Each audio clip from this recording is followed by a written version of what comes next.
welcome back to my channel. So the case that I'm going to be talking about today, I recently heard it and I just could not believe that the lack of urgency to solve this case as well as reopen this case, even though there is evidence stating that what the authorities initially thought to be true is not true. I just have a lot of questions about this case and I want to know what you guys think about this. So please, at the end of this video, when you guys are done watching, comment down below what you guys think happened, as well as if you guys have any suggestions for any true crime cases you guys want me to do, also comment those down below and I would also take a look into those cases as well. So as of right now, let's jump right into it. Todd Geib was a 22-year-old man who was from Casanova, Michigan. Todd worked at Hanger Distribution and that was a very successful job for him, and he was also very social and he had a very loving family as well. And everything seemed to be going really good for Todd. I mean, the future seemed super bright for him. Nothing seemed out of the ordinary. He had a big group of friends and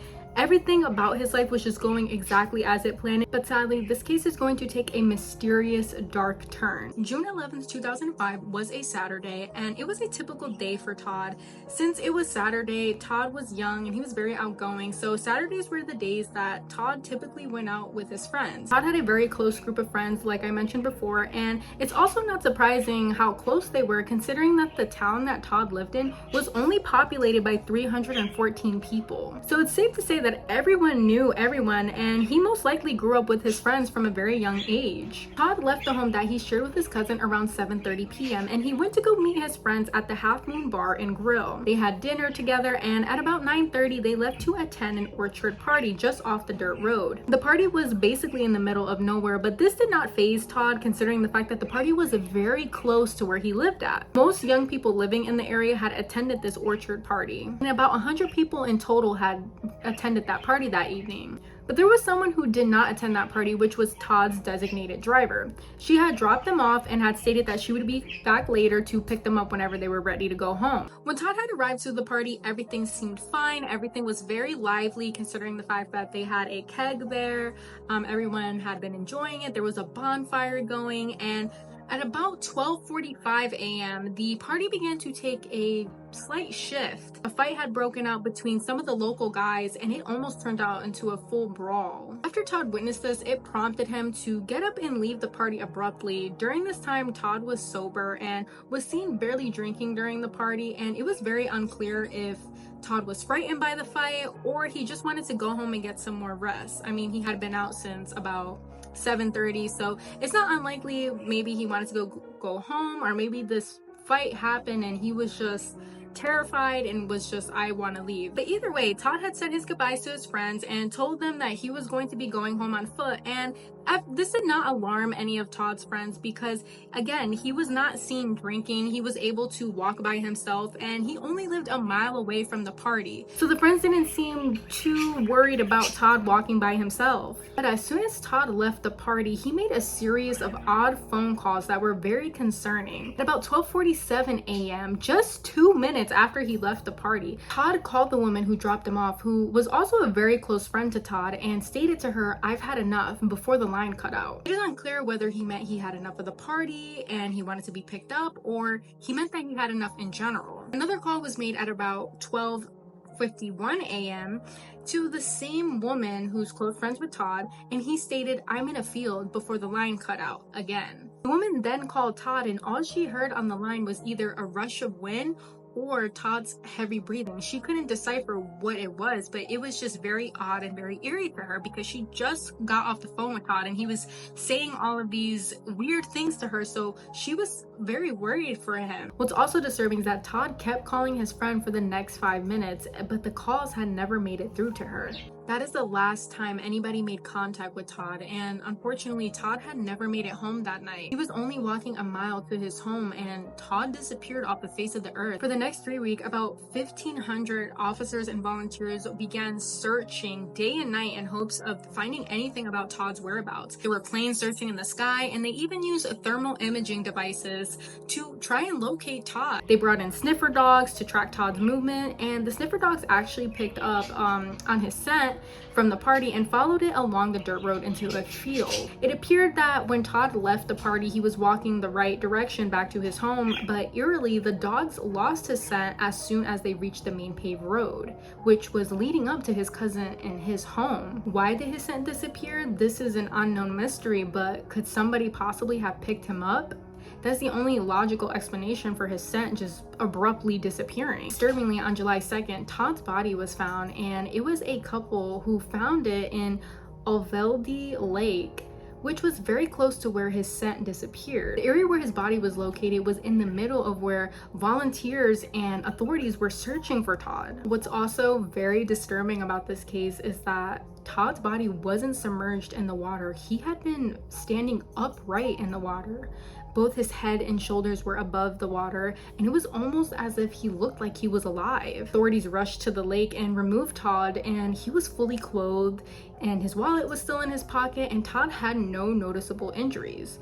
What's also odd is that Todd had a large amount of alcohol in his system, even though when he left the party on June 11th, he was sober. Authorities began to theorize that Todd left the party and decided to go for a swim and drowned. They believed that his death was accidental, which led them to close the case immediately. It just didn't make any sense. How did Todd's body go unnoticed in the lake for 3 weeks, even though he was standing upright?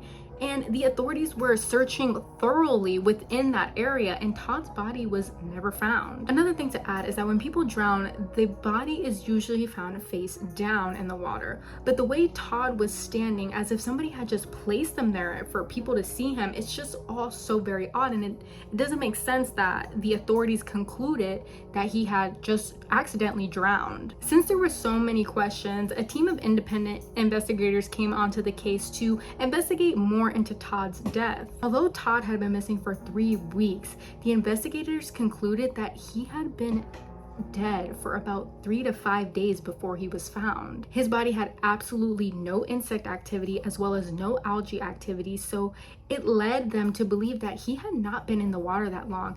And another odd thing that they found was that Todd had absolutely no water within his lungs, so that just meant to investigators that he did not drown in that lake. To the investigators, this indicated that somebody had did something to Todd on land, brought him to the lake, and just left him there. They must have held him captive, possibly on land, for the last couple of weeks, and when they were done, they just put him in the lake. The team even went so far as to conduct experiments using pig carcasses to examine the rate at which they decompose in the lake.